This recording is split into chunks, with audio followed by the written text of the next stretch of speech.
Bonjour Céline. Bonjour, merci de me recevoir. Je vous en prie Céline.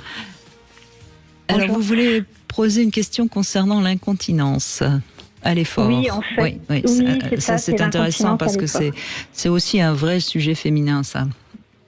Plus que masculin d'ailleurs. C'est récent, c'est récent, j'ai 52 ans et je pensais que c'était lié à des problèmes plutôt gynéco, mais pas du tout. Visiblement, la médecine occidentale, de toute façon, sépare des choses, donc...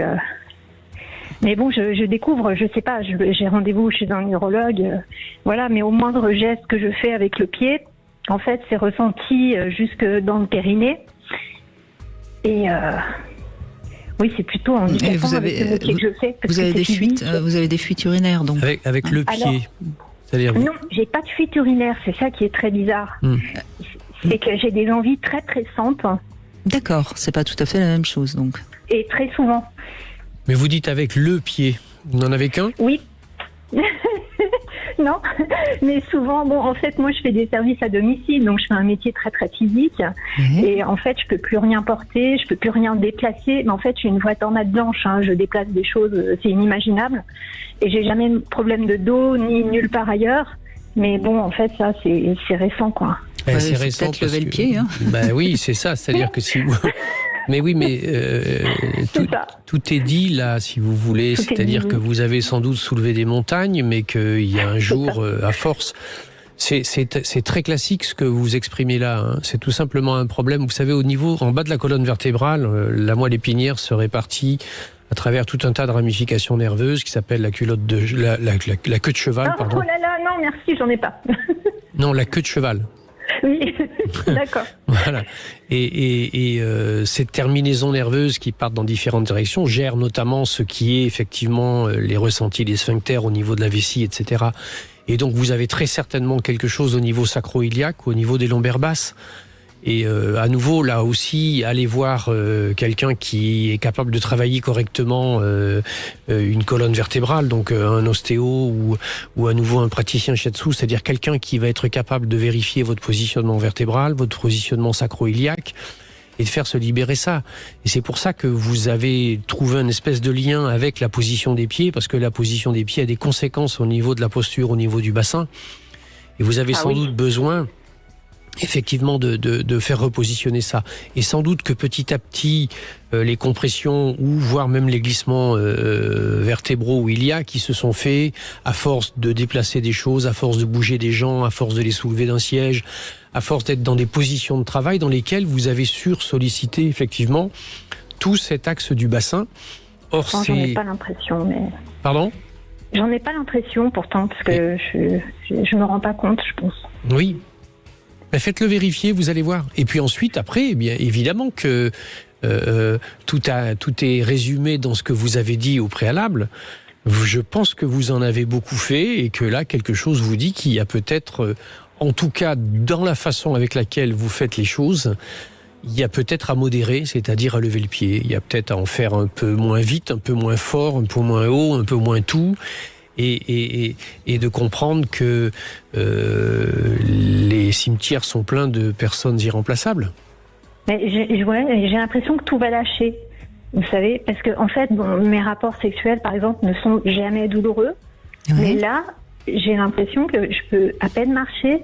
Si j'ai un rapport sexuel, par exemple, derrière, je peux à peine marcher. Oui. Je ne comprends pas ce qui m'arrive. Mais ce qui vous arrive, c'est très simple, c'est que vous avez une réaction qui est une réaction de fermeture totale au niveau de tout ce qui est le bassin, les axes iliaques, le sacrum et les lombaires. Cette zone-là a mécaniquement et physiquement besoin d'être détendue. Ça, c'est la première des choses. Mais si elle a besoin d'être détendue, c'est parce qu'elle est tendue. Et si elle est tendue, c'est parce qu'elle en a trop fait, elle a trop porté. Et ce qui est intéressant, vous voyez, quand vous faites l'amour, il y a quand même quelque chose qui se détend, vous lâchez, et tout de suite après, vous avez l'impression que vous ne pouvez plus avancer. Donc ça montre bien qu'il faut lâcher tout doucement, parce qu'il ne faut pas lâcher d'un seul coup non plus dans votre cas. Voilà. Mais vous avez besoin de comprendre. Et alors ce qui est toujours intéressant, c'est pourquoi vous vous êtes mis dans cette posture de faire beaucoup et de ne pas lâcher. Ouais. Bah justement, je me demandais pourquoi, parce que bon, par rapport, on parlait du père tout à l'heure, et je me posais la question de savoir si c'était en lien avec ma demi-sœur qui avait subi des attouchements avec mon père. Je sais pas, c'est pas obligé ça, si vous voulez. Il peut y avoir des vécus qui fragilisent, mais qui sont pas obligatoirement directement en lien avec ce que vous évoquez. Il y a des structures musculaires particulières qui s'appellent les psoas, qui tiennent en partie les iliaques et font qu'elles se positionnent d'une manière correcte. Et on dit en psycho-émotionnel que les iliaques, c'est les muscles de l'âme, c'est-à-dire c'est ceux qui relient en fait le bassin avec le diaphragme. C'est ceux qui font donc qu'il y a une capacité pour l'être de se tenir droit, mais avec les deux iliaques suffisamment ouvertes pour accueillir le monde. Or vous, le monde, vous l'avez non seulement accueilli, mais vous l'avez en partie porté. Et peut-être que dans cette attitude-là de fond, il peut y avoir cette mémoire de cette sœur qui a subi ce genre de choses, etc. C'est possible. Sauf que si vous voulez, si ça avait été là, je pense que ça aurait pu avoir des conséquences au niveau de vos relations sexuelles déjà, bien avant le moment qui arrive maintenant. Or, le moment qui arrive maintenant... À moins que vous l'ayez appris récemment, enfin... Non, je l'ai appris tardivement, mais pas récemment. Et en fait, je connais pas la vérité, c'est surtout ça, mais bon. On peut vous demander votre âge ? 52 ans. 52 ans. 52 ans. Qu'est-ce que ça représente pour vous, 52 ans ? Qu'est-ce que c'est qui arrive ? La porte est ouverte, là, il y a tout qui m'attend. D'accord. Tout m'attend, mais tout vous attend, c'est énormément de choses. Votre demi-sœur, donc je suppose que votre père l'a eu assez tard. Il avait quel âge quand il a abusé de votre demi-sœur ? Je sais pas quel âge avait mon père. Elle a 3 ans de plus que moi. C'était dans les années... Bon, d'accord, mais il n'avait pas 52 ans, par exemple. C'était juste... Non. C'était juste une piste qui aurait pu parler de... Oui. C'était ça. Mais quand vous dites tout vous attend, c'est-à-dire ? J'ai plein de projets. La vie commence pour moi. Il va falloir lâcher. Il faut lâcher celle d'avant. Vous pensez que vous le méritez ? Oui, je pense que je le mérite, oui. Vous pensez que vous y avez droit ? Oui, j'ai plein de projets, oui. Non, la question c'est, vous pensez que vous y avez droit ? Oui, pourquoi j'aurais pas le droit ? Oui, au contraire. Oui, non, mais tant mieux, mais attendez, on pose des questions, mais justement, vous avez tellement porté, il faut lâcher, oui. C'est-à-dire vous voyez bien. Quand on a fait son choix de vie de beaucoup aider et porter les autres, il y a peut-être un moment donné où on a du mal à faire une place sur soi. C'est-à-dire que moi, ce qui me paraît intéressant à réfléchir, c'est pourquoi au moment où vous arrivez vers une phase de vie où vous allez avoir plein de projets pour vous, c'est le moment où vous avez l'impression que votre corps vous lâche. Donc il y a une crispation qui laisse à penser qu'il y a des peurs, peut-être, Céline, vous voyez, des peurs de lâcher les choses, de changer de vie, vous voyez, donc c'est peut-être vous faire un peu plus confiance, même si vous pensez que vous y avez droit. Est-ce que vous vous faites réellement confiance dans cette nouvelle vie qui vous attend ? Je sais pas, là, je peux pas vous dire, je sais pas. Eh bien oui, mais toute la zone dont vous parlez physiquement parlant, c'est la zone qui est la zone de la fécondation, c'est la zone qui peut porter la vie et la donner, c'est la zone qui peut créer, et c'est également la zone qui permet d'éliminer les vieux schémas. Or, il semble que vous ayez besoin d'éliminer des vieux schémas, puisque dès que vous bougez un peu, vous avez des envies d'uriner.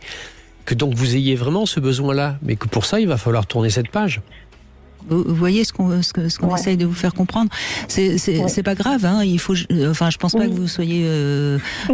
C'est juste qu'il faut peut-être écrire plus clairement ce que vous allez lâcher, ce vers quoi vous allez aller, et voir où est-ce que ça crispe un peu, où est-ce que, et pour libérer tout ça. C'est très fréquent, vous savez, les personnes qui vont à un rendez-vous important, qui ont quelque chose d'important à faire, qui ont absolument besoin d'aller aux toilettes avant. Oui. Là, je l'ignore. Là, je suis encore trop dans le... C'est pas grave. Vous réécouterez en podcast ce que Michel Odoul vous a dit tranquillement. Et puis pensez à la réponse mécanique. Et pensez bien. D'abord, prenez soin de vous évidemment sur le plan mécanique. Et puis ensuite, laissez les choses mûrir dans votre psychisme. Ça va faire son chemin. Ouais, mais le corps, vous... temps de souffler, ou je sais pas. Par exemple, oui, on voit bien que votre corps n'est pas tout à fait en corrélation avec votre psychisme, et on sait très bien que les deux sont totalement liés. Donc, ça veut dire que dans votre psychisme, il y a plus de blocage que vous ne l'imaginez. Ouais, mais pourtant, ça me cause pas de problème trop grave au niveau physiologique. J'ai pas d'infection urinaire ni rien, mais j'ai mal comme si tout allait lâcher, comme si mes organes allaient tomber. C'est trop bizarre. Mais il va Alors, je suis hypertonique. Hypertonique, je marche, je fais énormément de sport, je fais de la pole dance, Mais ouais, faites encore un peu plus. Encore un peu plus. Je crois. Ne lâchez surtout rien, Céline. Comme ça va vous permettre de fuir un petit peu plus. Vous savez. Oui, je comprends ce que vous voulez dire. Oui, mais voilà, mais il faut juste laisser un peu de place, essayer de vous endormir en vous demandant ce que culpabilité veut dire pour vous. Et puis peut-être que vous avez peut-être aussi quelque chose à régler par rapport à votre demi-sœur, sans doute. Ben c'est ça la culpabilité. Oui, alors ça, oui, c'est pourquoi certain, elle et pas moi. Je ne sais pas. Oui, c'est ça, mais j'ai surtout pas de réponse et je ne sais pas quoi penser de mon père, quoi. Vous imaginez, c'est quand même une identité pour moi qui est... Bien sûr. Sauf qu'il va avoir l'identité que vous allez lui donner et que finalement, c'est peut-être pas ça la préoccupation dont vous avez besoin. Aujourd'hui, votre corps, il vous dit de vous occuper de vous. Ouais, c'est ça. Merci Céline, en tout cas. On va essayer. Merci à vous. Il faut y arriver. Merci Céline.